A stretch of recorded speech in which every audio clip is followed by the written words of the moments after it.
दोस्तों, मेरा नाम श्यामजीत है। मेरे साथ यह घटना घटे लगभग 12-13 साल हो गए होंगे, पर इस घटना ने मुझे अंदर से कुछ इस तरह डरा दिया था, जिसके बाद तो मुझे रात के सफ़र के दौरान किसी से बात करने मात्र से डर लग जाता है। यहाँ तक कि उस घटना के बाद मैं कभी किसी के टोकने का जवाब तक नहीं देता। उन दिनों मेरी छोटी बेटी की शादी की बात चल रही थी। मुझे सर्दियों के समय अपने गांव लौटना था। मैं उस वक्त इंदौर में काम करता था।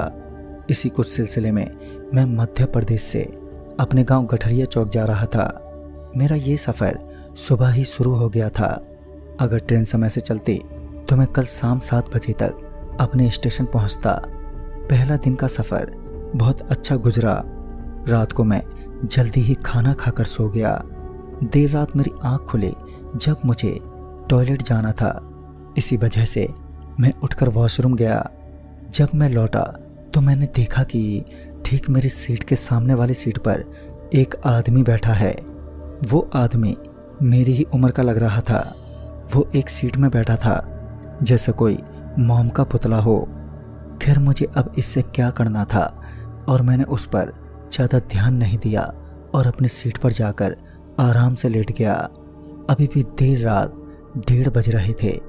मैं हल्का लेटा ही था कि तभी मुझे याद आया कि हाल फिलहाल में ही पिछले 45 मिनट से ट्रेन किसी स्टेशन पर नहीं रुकी थी। और तो और जब मैं खुद ही सीट से उठकर वॉशरूम गया था तब भी सामने वाला सीट खाली ही था। फिर अचानक से एकदम यहाँ पर एक आदमी कैसे प्रकट हो गया, क्योंकि इस तरह कोई शख्स दूसरे की सीट पर कैसे बैठ सकता है। खैर, मैंने अभी हल्की नींद की ही थी कि तभी मुझे एक बहुत ही डरावना सपना आ गया। मैंने सपने में देखा कि वही आदमी जिसे मैंने अपनी सीट के सामने बैठे देखा था, वो मेरा गला दबाए उसने मुझे ट्रेन से बाहर धक्का दे दिया है। मेरा सपना बाकी काफ़ी डरावना था और इसके तुरंत बाद ही अचानक से मेरी आँख खुल गई। मैं अपनी सीट पर पसीने से लथपथ हुआ बैठा था। मैं उस वक्त बुरी तरह से हाँफ रहा था। तभी मैंने पाया कि वो आदमी लगातार मुझे घूर रहा था और अभी रात के 2 बज रहे थे और रात के वातावरण में सिर्फ ट्रेन के चलने की ही आवाज़ें गूंज रही थी। मैंने उससे पूछा कि वो मुझे इस तरह क्यों देख रहा है। तभी उसने कहा, आपने कोई बुरा सपना देखा? उसकी आवाज़ में बहुत भारीपन था और फिर मैंने हाँ में मुंडी हिलाई। उसने मुझे पानी का बोतल दिया और पानी पीकर मैं सीट पर बैठा था, पर मुझे अब नींद ही नहीं आ रही थी। लेकिन फिर भी वो आदमी मुझे टोकने लगा। वो मुझे बार बार बात करने के लिए उकसा रहा था। फिर मैंने भी उससे थोड़ी बातचीत शुरू की। कुछ समय तक हमारी बातचीत इसी तरह चली। वो बाहर से जितना सख्त मालूम पड़ रहा था, अंदर से वो उतना ही नरम प्रतीत हो रहा था। उसी शाम 7 बजे मेरा स्टेशन आने वाला था। मुझे उसमें थोड़ी अजीब सी चीज़ें भी दिखीं, जैसे कि वो अचानक से गायब हो जाता। मुझे उसकी 2 चीज़ों ने सबसे ज़्यादा हैरान कर दिया। पहली तो यह कि जब हम दोनों ने टिफ़िन खोला तब मुझे उसकी टिफ़िन को देखकर उल्टी आ गई। उसकी टिफ़िन में कच्ची हड्डियाँ और मांस था जो कि बिल्कुल कच्चा मालूम पड़ रहा था। मैंने उस पर यह सोच के ध्यान नहीं किया कि ये तो अब उसकी मर्जी है। खैर, खाना खत्म करने के बाद हम दोनों ही अपने अपने सीट पर लेट गए और फिर दोपहर के 3 बजे जाकर मेरी आँख खुली। फिर जब मैं उठा तब वो भी उठ गया था। फिर उसने कहा कि उसे प्यास लगी है और वो स्टेशन से बोतल खरीद कर आता है, जबकि स्टेशन आने में थोड़ा समय था। मगर वो जगह से उठा और फिर वो सीधा मुझे स्टेशन पर ही मिला। स्टेशन पर वो मुझे एक शॉप के पास दिखा। मैं कुछ सोच ही नहीं पा रहा था, क्योंकि ट्रेन तो अब जाकर स्टेशन पहुंची थी और अभी भी इतनी रफ्तार में थी, पर वो शख्स इतनी जल्दी स्टेशन पर कैसे पहुंच गया। ये सब बातें मेरी समझ में नहीं आ रही थी कि आखिर ये शख्स कैसे इतनी जल्दी स्टेशन पर पहुंच गया, जबकि स्टेशन तो अभी आया है। इससे भी हैरानी वाली बात मुझे तब लगी जब मैंने देखा कि ट्रेन अभी रफ्तार पकड़ चुकी है और बावजूद इसके वो ट्रेन में घुस गया। उसकी ये दूसरी हरकत मुझे बड़ी अटपटी लगी। इससे पहले ये सवाल मैं उससे पूछता, पर उससे पहले ही उसने मेरा दिमाग घुमा दिया। मेरे स्टेशन आने में अभी लगभग आधे घंटे का समय था।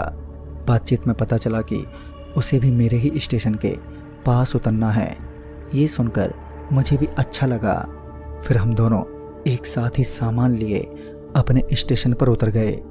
अब शाम ढल चुकी थी और मेरा घर स्टेशन से लगभग 40 किलोमीटर दूर था। मेरे सामने वाली सीट पर मेरा जो दोस्त बैठा था वो बोला, शाम ढलती जा रही है और गांव भी काफ़ी अंदर है। तो उसने बताया कि उसका घर यहीं पास में है। उसने कहा वो यहीं कुछ 5 किलोमीटर दूर रहता है। अगर तुम चाहो तो आज रुकते जाओ, कल सुबह सुबह मेरे यहाँ से निकल जाना।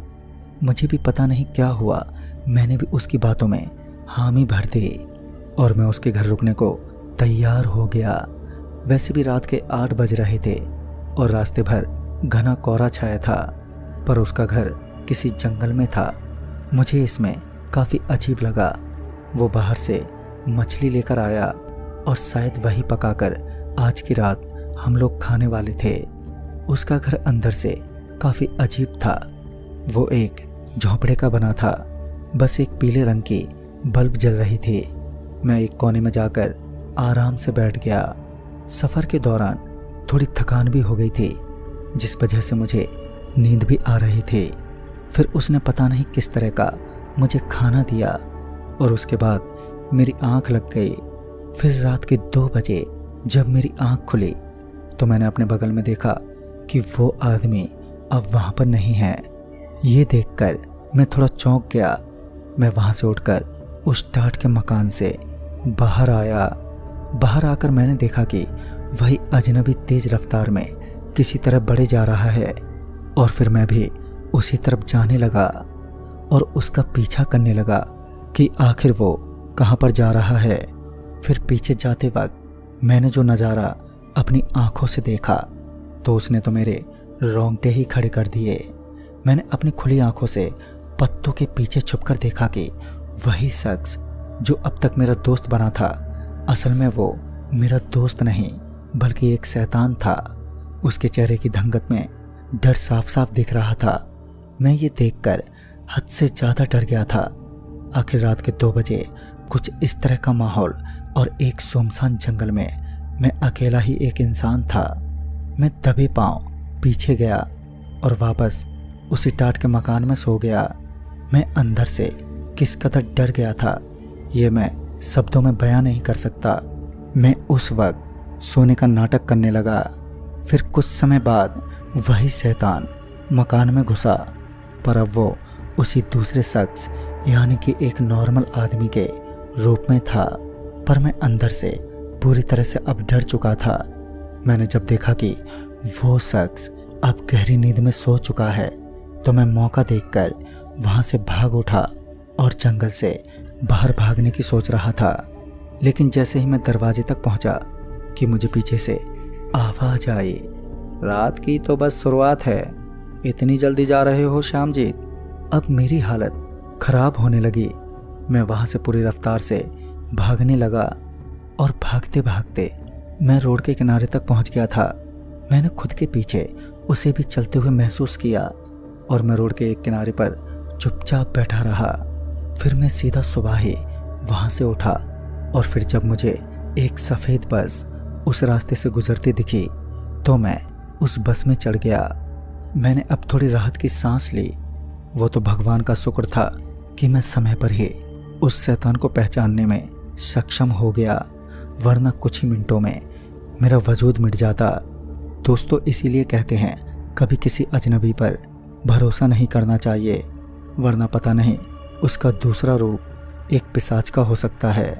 तो दोस्तों, इस कहानी में बस इतना ही। तब तक के लिए बाय एंड टेक केयर।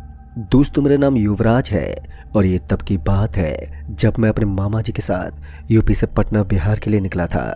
जब हम ट्रेन पकड़ने के लिए रेलवे स्टेशन पर पहुंचे तो हमने देखा कि स्टेशन पर पहले से ही भीड़ लगी हुई थी। भीड़ इतनी ज़्यादा थी कि पैर रखने तक की जगह नहीं थी। टिकट काउंटर पर भी टिकट लेने के लिए लोग तरस रहे थे।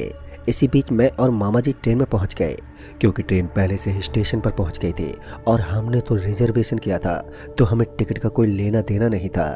फिर हम दोनों ट्रेन की बोगी में पहुंच गए। खासकर अंधेरा होते ही स्टेशन पर लोगों की भीड़ ज़्यादा हो जाती और 8 बजे से लेकर रात 10 बजे के बीच लोग इसी तरह स्टेशन पर चहलकदमी करते दिखाई देते हैं। जब मैं और मामा जी बोगी में बैठे तो बर्थ पर जाते ही मामा जी ने कहा, अरे युवराज, बाहर से कुछ खाने को ले आ, ताकि सफ़र काटने में कोई दिक्कत ना हो और हम आराम से पहुंच सके। उसके बाद मैं एक हल्की सी मुस्कान देते हुए बोगी से नीचे उतर गया। मैं मन ही मन सोच रहा था कि कैसा खड़ूस मामा है, 1 रुपया तक नहीं देता और ऊपर से खाने पीने की चीज़ें भी मुझसे ही मंगवाता है। अब स्टेशन पर अनाउंसमेंट हुई कि ट्रेन अब निकलने वाली है, तो मैं चिप्स के कुछ पैकेट लेकर जल्दी से बोगी में चल दिया। उस समय 8:27 हो रहे थे जब मैं बोगी में बैठा था। फिर ट्रेन भी खुल गई और ट्रेन के खुलते ही मैं और मामा जी विंडो से झांकते ट्रेन के बाहर देखने लगे। बार बार मामा जी के ऑर्डर से मैं बहुत ही परेशान हो गया था। इसी बीच मामा जी ने कहा, अरे सुन, चाय वाला आए तो चाय ले लेना और गलती से ट्रेन के दरवाजे के पास मत जाना। इतना कहकर मामा जी अपनी आंख बंद करके सोने लगे और अकेलापन होने के कारण मेरा भी मन एक जगह नहीं लगा, तो मैं ट्रेन की सीट से उठ गया और इधर उधर घूमने लगा। फिर कुछ देर के बाद ट्रेन की रफ्तार में गिरावट देखने को मिली। ऐसा लग रहा था मानो ट्रेन कहीं रुकने वाली है। उसके बाद धीरे धीरे ट्रेन की स्पीड और भी कम हो गई। लिहाजा मैं बोगी के दरवाजे के पास पहुंचा और बाहर का दृश्य देखने लगा। मैंने देखा कि ट्रेन किसी अज्ञात स्टेशन पर थमी हुई थी और उस स्टेशन पर जोरदार सन्नाटा पसरा था। तभी मैंने देखा कि ट्रेन के सभी यात्री अब सो चुके थे। जिस बोगी के अंदर हम बैठे थे वहाँ के भी सभी यात्री अब आराम कर रहे थे, जिस वजह से मुझे थोड़ा डर तो लग रहा था। जब मैं ट्रेन के दरवाजे के पास गया तो मैंने देखा कि बाहर की तरफ बहुत ही गहरा अंधेरा था, मगर उस खंडर जैसे स्टेशन पर एक छोटी सी लाइट थी जिससे हल्का उजाला था। जब मैंने उस स्टेशन का नाम जानने की कोशिश की तो मुझे उस स्टेशन का कोई नाम भी नहीं पता चला और कहीं ना कहीं वो एक अज्ञात स्टेशन ही था। तभी किसी ने मुझे छुआ, जिस वजह से मैं एकदम से डर गया और मैंने झट से पीछे पलट कर देखा तो मैंने पाया कि मेरे पीछे उस स्टेशन का एक टीटी खड़ा था, जो मेरे ऊपर चढ़ते हुए बोला, तुम जानते नहीं हो कि बाहर देखना सख्त मना है। मैं उस टीटी की बात समझ नहीं पाया। फिर टीटी ने मेरा हाथ पकड़ा और मुझे बोगी के अंदर खींच लिया और फिर इसी बीच मैं भी टीटी पर भड़कते हुए उसे भला बुरा कहने लगा। बात इतनी ज़्यादा बढ़ गई थी कि वहाँ के एक यात्री को बीच बचाव करना पड़ा, वरना वो टीटी मेरे ऊपर फाइन जड़ चुका होता। उस यात्री ने मुझे ही समझा बुझाकर अपनी जगह पर बैठा दिया और खुद भी अपनी बर्थ पर जाकर बैठ गया। लेकिन मेरे अंदर भी एक चुलबुली मची हुई थी। एक जगह पर बैठे बैठे मुझे भला कहाँ आराम मिलने वाला था, इसलिए उस टीटी के निकलते ही मैं फिर से सीट से खड़ा हो गया और दरवाजे के पास पहुंच गया। अब ट्रेन ने एक हॉर्न दिया, शायद वो वहां से चलने का संकेत था। मैं अभी उस दरवाजे में खड़ा होकर उस स्टेशन को परख रहा था कि फिर ट्रेन ने अचानक रफ्तार पकड़ना शुरू कर दिया। तभी मेरी नज़र उस अज्ञात स्टेशन पर एक महिला पर पड़ी। दरअसल वो महिला ट्रेन के पीछे पीछे भाग रही थी और ट्रेन अपनी स्पीड में थी तो उस औरत का शरीर पीछे से ट्रेन के एक दरवाजे से टकरा गया और वो फिसल कर ट्रेन के नीचे आ गई। ये देखते ही मेरे शरीर के रोंगटे खड़े हो गए। एक समय के लिए डर के मारे मेरा पूरा शरीर कांपने लगा, लेकिन तभी किसी ने मुझे पीछे से पकड़ा। जब मैं पीछे मुड़ा तो मैंने देखा कि मेरे मामा जी मुझे अंदर बुला रहे थे। मामा जी ने कहा, अरे तुझे दरवाजे पर ही रात बितानी थी तो रिजर्वेशन क्यों करवाया, चल अब बैठते हैं। उस समय मेरी हालत इतनी ख़राब हो गई थी कि मेरे मुंह से आवाज़ तक नहीं निकल पाई। मैं मामा जी के साथ ट्रेन की बोगी के रिजर्वेशन सीट पर चला गया, लेकिन मन ही मन उस औरत का हादसा मुझे याद आ रहा था, उसका ट्रेन से टकराना और अचानक ही ट्रेन के नीचे आ जाना। मैं मामा जी को इन सब के बारे में बताना नहीं चाहता था, क्योंकि मैं जानता था कि मामा जी को मेरी बात पर विश्वास नहीं होगा, इसलिए मैंने चुप रहना ही सही समझा। वो क्या था कि मामा जी को मेरी बातों पर इतनी जल्दी विश्वास नहीं होता था। उसका एक कारण ये भी था कि मैं मामा जी के साथ उल्टे सीधे मजाक करता ही रहता था। ट्रेन में मौजूद बाकी के लोग अब गहरी नींद में थे। मैं अकेला था जो अपनी खोई हुई नींद के साथ इधर उधर घूम रहा था। मामा जी भी अब आंख बंद करके सोने लगे थे। मेरे शरीर में एक अजीब सी बेचैनी बनी हुई थी और अपने मन के अंदर दबी हुई बात को भी मैं बाहर नहीं निकाल पा रहा था। अब तो मैं मामा जी की नींद भी खराब नहीं करना चाहता था। हालांकि अब मेरे मन में अजीब से ख्याल आ रहे थे, तो मैं चुपचाप मामा जी के बगल में बैठा था। थोड़ी देर और बीत गई कि मुझे ज़ोर से टॉयलेट लगा। वो क्या था कि ट्रेन में बैठने से पहले मैंने कोल्ड ड्रिंक पी ली थी, तो इस वजह से मुझे अब तीसरी बार टॉयलेट में जाना था। मैं सीट से उठा और टॉयलेट में चला गया। रात के तकरीबन 12:56 हो रहे थे और बाथरूम में अकेले जाने का मन भी नहीं था, लेकिन मैं किसी तरह बाथरूम के दरवाजे को खोलकर टॉयलेट करने लगा। फिर मैं बाथरूम से बाहर निकला तो मुझे वही औरत अपने सामने खड़ी हुई दिखाई दी, जिसका चेहरा खून से सना हुआ था और दिखने में वो बहुत ही ज़्यादा डरावनी लग रही थी। मेरा शरीर एकदम से ठंडा पड़ने लगा। फिर वो महिला धीरे धीरे मेरी ओर बढ़ने लगी। इसी बीच किसी ने मुझे अपने पीछे से पकड़ते हुए कहा, अरे भाई साहब, आप यहाँ पर क्या कर रहे हो? मैं आपको काफ़ी देर से देख रहा हूँ, आप बाथरूम के पास ही खड़े हो। ये सुनते ही मैं पीछे घूमा तो ये तो वही आदमी था जिसने मुझे ट्रेन के दरवाजे पर खड़ा होने से मना किया था। उस आदमी को देखते मेरे अंदर एक उम्मीद जगने लगी। उस आदमी ने मेरा डरा चेहरा देखा तो वो आदमी बोला, क्या हुआ साहब, बड़े टेंशन में लग रहे हो आप। फिर मैंने उस आदमी को सारी बात बताई। फिर कुछ देर के बाद मामा जी भी उठ गए और मेरे साथ बैठे उस मुसाफिर ने भी मेरा साथ दिया और मामा जी को भी सारी बात बताई। लेकिन मामा जी को कहाँ विश्वास होने वाला था। मामा जी ने हंसकर इस बात को टाल दिया, लेकिन मैं खुद जानता था कि मैंने जो दृश्य देखा है असल में वो कोई मेरी सोच नहीं हो सकती, वो एक हकीकत थी। फिर कुछ देर के बाद कुछ ऐसा हुआ जिसका हमें अंदाजा तक नहीं था। दरअसल ट्रेन किसी खराबी के चलते रुक गई और फिर पता चला कि ट्रेन को रिपेयर होने में करीब 4 घंटे तो लग ही जाएंगे। ऊपर से मामा जी के शरीर पर नींद हावी थी, तो बार बार उनकी आंखें बंद हो रही थी और मेरे बगल में बैठा वो यात्री इतनी रात होने के बाद भी मुझसे बात कर रहा था। तभी मामा जी ने कहा, सुनो, गोरखपुर का रेलवे स्टेशन आ गया है तो हमें उतरना चाहिए और फिर हम यहाँ से उतरकर ऑटो रिक्शा पकड़ लेंगे। बस स्टैंड से कोई बस भी मिल जाएगी। मामा जी की बात में दम तो था, क्योंकि ट्रेन में रुकना तो मुझे बिल्कुल भी ठीक नहीं लग रहा था। फिर मैंने मामा जी की बात सुनी और ट्रेन से नीचे उतर गया। जब हम लोग ट्रेन से उतरे तो उस यात्री ने हमें रोकते हुए कहा, भाई साहब, इतनी रात को सड़क से आपको कोई ऑटो रिक्शा नहीं मिलेगी, साथ ही आप कुछ चीज़ों से अनजान हैं, तो बेहतर होगा कि आप ट्रेन से ही सफ़र करें। उस आदमी की बात सुनकर मेरे मामा जी बोले, उसकी चिंता ना करें आप, मैं संभाल लूँगा। मुझे समझ में नहीं आ रहा था कि मुझे क्या करना चाहिए, क्योंकि मामा जी अपनी जिद पर अड़ जाते हैं तो फिर वो किसी की नहीं सुनते। उनके सामने भला मैं क्या चीज़ था। मामा जी की बातों को अनसुना ना कर मैं उनके साथ साथ चल दिया।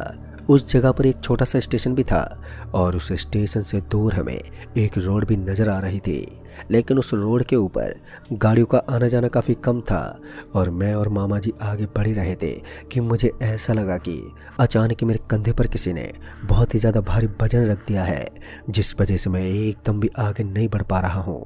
कुछ देर तक तो मैं एक जगह ही स्थिर खड़ा रहा, लेकिन उसके बाद मेरे पैर दर्द करने लगे और कमज़ोरी आने के कारण मैं ज़मीन पर बैठ गया। मेरे मामा जी मुझे संभालने लगे। मेरी हालत बहुत ही ज़्यादा बिगड़ रही थी और मेरे कान से अपने आप ही खून बह रहा था और साथ ही मेरा पूरा चेहरा एकदम सफ़ेद पड़ गया था। मेरी हालत बहुत ही ज़्यादा गंभीर हो गई।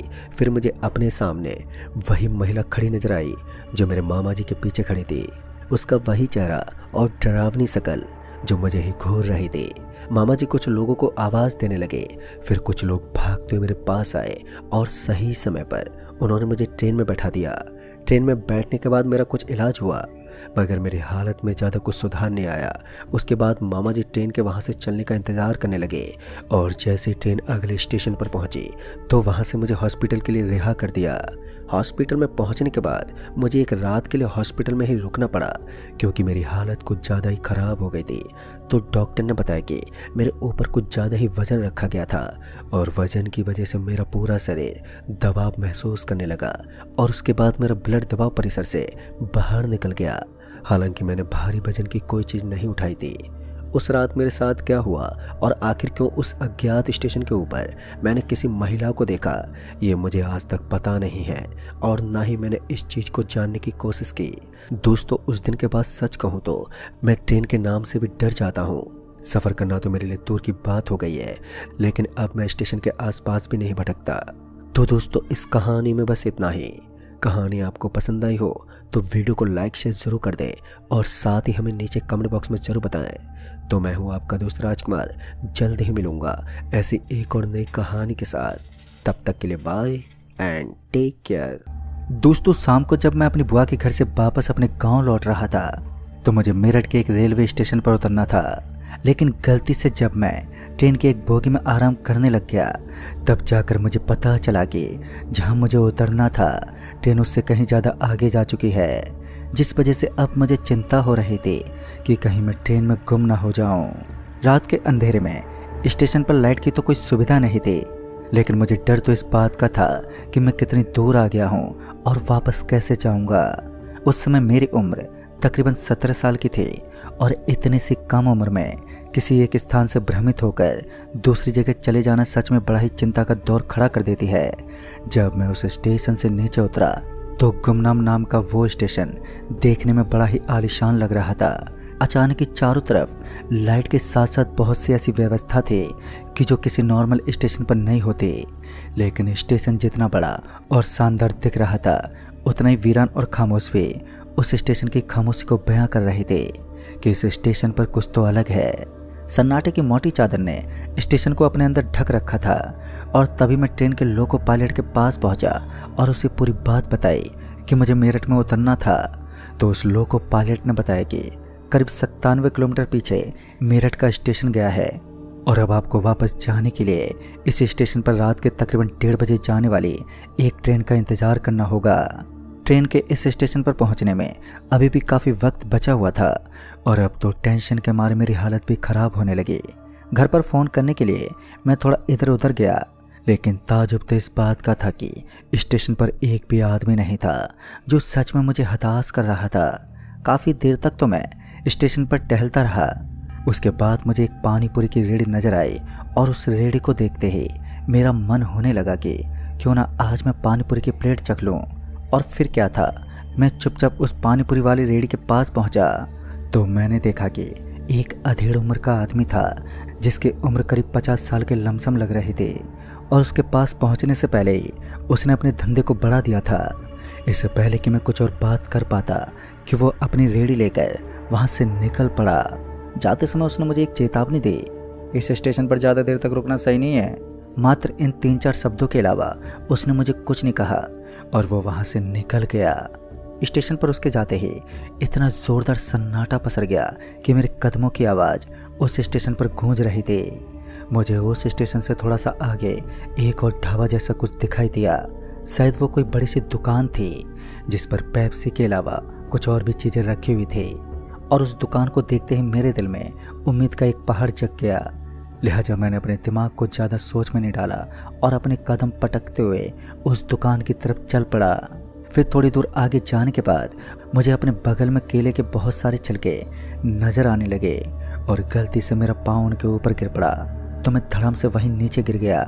अब टसकते टसकते जब मैं वापस उठा तो मानो मैंने कोई बड़ा ही अजीब दृश्य देख लिया हो।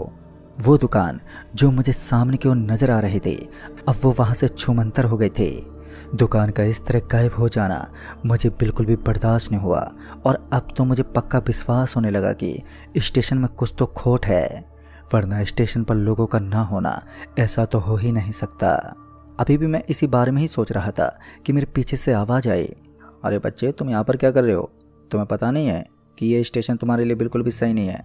और फिर उसके बाद जब मैं पीछे मुड़ा तो मैंने देखा कि वहाँ का स्टेशन मास्टर, जो शायद हरी व लाल झंडी दिखाने का काम करता है, वो भागते हुए मेरे पास पहुँचा और बहुत ही धीमे स्वर में बोला, यार तुमने तो खतरों को अपने सर पर मोल ले लिया है। अब तुम्हें उन नज़ारे को देखना होगा जो एक नॉर्मल इंसान की ज़िंदगी में खौफ को भर देते हैं। अब स्टेशन मास्टर की इन बातों ने मुझे एक बार फिर से काफ़ी हद तक परेशान कर दिया था, लेकिन अब भी मैं स्टेशन मास्टर की हर एक बात को बड़े ही गौर से सुनता रहा। उस स्टेशन मास्टर ने कहा, अगर तुम्हें अपनी ज़िंदगी प्यारी है तो किसी भी तरह से अपनी जान बचाने का कोई रास्ता ढूंढ लो। ये स्टेशन सिर्फ मौत के मंजर को प्रस्तुत करता है। उसके बाद उस स्टेशन मास्टर ने मुझे मेरी बाएं तरफ एक रास्ता दिखाते हुए कहा, तुम वहाँ से निकल जाओ और हाँ तब तक मत रुकना जब तक कि तुम्हें अपने पीछे किसी की आवाज़ ना आ जाए। उस आदमी की बातों में मुझे सच्चाई का कोई नामो निशान नजर ही नहीं आ रहा था, तो मैंने उसकी बातों को नज़रअंदाज करते हुए आगे की तरफ बढ़ना ही सही समझा। लेकिन सफ़ेद कपड़े पहने हुए वो स्टेशन मास्टर बार बार मुझे यहाँ से निकलने को कह रहा था, मानो उसे मेरी कुछ ज़्यादा ही फिक्र हो गई है। अरे दादाजी, आप चिंता मत करो, मैं जल्दी अपने लक्ष्य के लिए निकल जाऊँगा, यानी कि स्टेशन के लिए यहाँ से निकल जाऊँगा। लेकिन मेरी बातों से उस आदमी पर कोई इफ़ेक्ट ही नहीं पड़ा। वो मुझे ऐसे ही घूर रहा था। फिर मैं उस आदमी से बात करते हुए आगे बढ़ने लगा। इस वक्त वो मेरे पीछे चल रहा था, लेकिन जब मैं दोबारा पीछे मुड़कर देखने लगा तो मानो ज़मीन और आसमान एक हो गए हों, क्योंकि मेरे बगल में खड़ा वो आदमी अब वहाँ से गायब हो गया था। और इस नज़ारे को देखते ही मैं दबे पाँव वहाँ से निकल गया। इतने में ही मेरी नज़र एक आदमी पर पड़ी जो हाथ में एक बड़ी सी कुल्हाड़ी लेकर वहाँ के पत्थरों को तोड़ रहा था। काफ़ी देर तक मैं उस आदमी की तरफ देखता रहा और बाद में मुझे लगा कि शायद ये यहाँ मजदूर है। अपने दिमाग में एक गलत वहम पालकर जब मैं उस आदमी के पास पहुँचा तो मेरे पाँव तले ज़मीन खिसक गई। तभी मैंने देखा कि असल में यह आदमी जो मुझे अभी तक किसी इंसान की तरह लग रहा था, असलियत में वो कोई इंसान नहीं था, बल्कि कपड़े पहने हुए एक कंकाल था जिसके शरीर पर अभी भी गला हुआ मांस दिखाई दे रहा था। एक अजीब सी दुर्गंध के साथ वो बड़ा ही डरावना था, लेकिन उसकी मुंडी की दोनों आंखें अब चमकने लगी, जिनके अंदर से लाल लाल रोशनी निकल रही थी। और अब वो मेरी तरफ देखकर एक अजीब से तरीके से हंसने लगा। अपनी ज़िंदगी बचाने के लिए अब मुझे कोई ना कोई रास्ता तो निकालना था। और इसी बीच मुझे स्टेशन के ऊपर से यह एक ऊंट गाड़ी वाला आदमी गुजरता हुआ दिखाई दिया। और उस आदमी को देखते ही मैं तेज तर्रार गति से भागा, लेकिन ये क्या, मेरे पैरों से स्टेशन की ज़मीन से किसी चुंबक की तरह चिपक रहे थे। ऐसा लग रहा था मानो ये ट्रैक किसी लोहे की वस्तु से बना हुआ है और मेरे पैरों में किसी ने चुंबक लगा दी हो। खैर, मैं भाग ही रहा था कि उस ऊंट की गाड़ी पर बैठे आदमी ने मुझे एक बार आवाज़ में कहा, अपने मुंह को ऊपर करके भागो, तुम्हें सब कुछ ठीक ठीक नज़र आने लगेगा। और फिर इतना सुनते ही मैंने वैसा ही किया और सच में इस बार तो एक कमाल ही हो गया। जैसे मैं भाग रहा था तो मुझे ऐसा लग रहा था मानो किसी ने मेरे पैरों में स्प्रिंग लगा दी हो। किसी तरह से मैं दौड़ता हुआ उस ऊंट गाड़ी वाले आदमी के पास गया तो वहाँ पर एक अजीब दुर्गंध आ रही थी। एक तो इस वीरान स्टेशन पर किसी का कोई नामो निशान नहीं था, और दूसरी तरफ उस ऊंट गाड़ी वाले आदमी ने मुझे एक सही समय पर सहायता दी, जिसके लिए मैं बहुत ही खुश था। और अब मेरे अंदर जीने की एक उम्मीद भी पैदा हो गई थी, शायद अब मैं बच जाऊंगा। और इसी बीच उस स्टेशन के ऊपर से एक पत्ता आया, शायद किसी पेड़ का पत्ता था। वो उस गाड़ी के अंदर आकर टपक गया और उस पत्ते के अंदर अचानक ही आग लग गई। उस पत्ते के ऊपर यूँ आग लगता थे मेरा दिल दहल गया। मुझे ऐसा लग रहा था शायद इस ऊंट गाड़ी के अंदर कुछ ऐसी तांत्रिक विद्याओं का इस्तेमाल किया गया है जिसके कारण कोई भी बुरी शक्ति यहाँ पर नहीं पहुँच सकती। और इतने में किसी चीज़ ने मेरे शरीर पर हमला कर दिया। ये मेरे शरीर को काट रहे थे, लेकिन अब मैं चाहकर भी अपनी जगह से हिल पाने में नाकाम रहा। और इतने में उस ऊंट गाड़ी का एक पहिया दबने लगा। ऐसा लग रहा था कि इस पहिए के ऊपर किसी ने भारी भरकम वजन रख दिया हो। तभी मैं झुकते उसी की तरफ देखने लगा, लेकिन ताजुब की बात तो ये थी कि वो पहिया किसी भी तरह दबा हुआ नहीं था, मानो कुछ हुआ ही ना हो। मुझे एक चैन की सांस मिली, लेकिन इसी बीच मैंने देखा कि उस स्टेशन का स्टेशन मास्टर उस ऊंट गाड़ी के सामने एक हरी झंडी लेकर खड़ा हुआ था, जिसे देखते ही मेरा दिमाग घूम गया। और इधर मेरे शरीर में किसी जानवर ने अटैक कर रखा था। मेरे बदन में एक अजीब सी बेचैनी हो रही थी। और फिर जब मेरे पैर पर मेरा हाथ गया तो एक कीड़ा मेरे शरीर को अंदर से काट रहा था, और धीरे धीरे इसने मेरे बदन में घाव बनाने शुरू कर दिए थे। इसी बीच वो स्टेशन मास्टर मेरी तरफ इशारा करने लगा, और इन इशारों से मैं कुछ समझ ही नहीं पाया। वो किसी पत्थर की मूर्ति की तरह बस एक जगह स्थिर खड़ा रहा, और उस ऊंट गाड़ी वाले आदमी को देखकर थर थर काँप रहा था। इस समय उस ऊंट गाड़ी ने किसी बुलेट ट्रेन की तरह एक बहुत तेज रफ्तार पकड़ ली थी। सच में पहली बार किसी गाड़ी की रफ्तार इतनी तेज देख रहा था जो ऊंट गाड़ी के रूप में थी। हवा से बातें करते हुए अभी वो गाड़ी आगे बढ़ी रही थी कि अचानक उस स्टेशन मास्टर ने मेरा हाथ पकड़कर मुझे नीचे की तरफ खींच लिया। तभी मैं मुंह के बल गिर पड़ा, और जैसे ही मैं नीचे गिरा तो मैंने देखा कि उस ऊंट गाड़ी के ऊँटों के पैर ही नहीं थे, बल्कि वो तो हवा में उड़ रहे थे। और उसके बाद जो दृश्य मैंने देखा, शायद वो मेरी ज़िंदगी का सबसे खौफनाक दृश्य था, क्योंकि इस बार मैंने देखा कि जो आदमी उस ऊंट गाड़ी को चला रहा था, असल में वो भी एक कंकाल के रूप में दिखाई दे रहा था। उसका कंकाल भी लगभग गले हुए मांस से सना हुआ था। मेरे पैर के साथ साथ मेरे सर से भी अब खून बह रहा था। यानी कि उस छोटे से कीड़े ने मेरे पूरे शरीर में आतंक मचा दिया था। मेरा पूरा बदन खून से लहूलुहान हो गया। तो वो स्टेशन मास्टर मुझे जल्दी से वहाँ से उठाकर एक अस्पताल में ले गया। उस स्टेशन मास्टर का ये एहसान मैं आज तक नहीं भूल पाया। खैर, जैसे तैसे हम उस अस्पताल में पहुँचे तो डॉक्टर ने बताया कि एक अजीब जीव ने इसके शरीर में दाखिला ले लिया है और अब निकलने का नाम ही नहीं है। फिर कुछ दिनों बाद पता चला कि वो जीव अब मेरे शरीर में नहीं था। ये सब कैसे हुआ ये तो मुझे नहीं मालूम, लेकिन उस मायावी स्टेशन की वास्तविकता जब मुझे पता चली तो मैं ऊपर से लेकर नीचे तक कांप गया। उस स्टेशन मास्टर ने बताया कि ये एक राज की बात है। लगभग 99 साल पहले इस स्टेशन पर लोग खुदाई का काम कर रहे थे और तभी उन लोगों को कुछ महंगी चीज़ें मिलने लगी। खुदाई के दौरान कुछ ऐसी चीज़ें मिली जो बहुत ही पुरानी थी। स्टेशन पर काम करने वाले मजदूरों ने छुपके उन चीज़ों को बेचना शुरू कर दिया और उसके बाद एक रात कुछ ऐसा हुआ जिसके बाद स्टेशन के मजदूरों की कभी सुबह ही नहीं हुई। एक रात की उस क़यामत ने उन सभी को तहस नहस कर डाला। दोस्तों, उस रात को क्या हुआ और उस ऊंट गाड़ी वाले आदमी की सच्चाई क्या है और वो इतनी भयावह कैसे था, ये तो मुझे नहीं मालूम, लेकिन जो भी मेरे साथ हुआ वो बहुत ही दर्दनाक था। तो दोस्तों, इस कहानी में बस इतना ही। तब तक के लिए बाय एंड टेक केयर।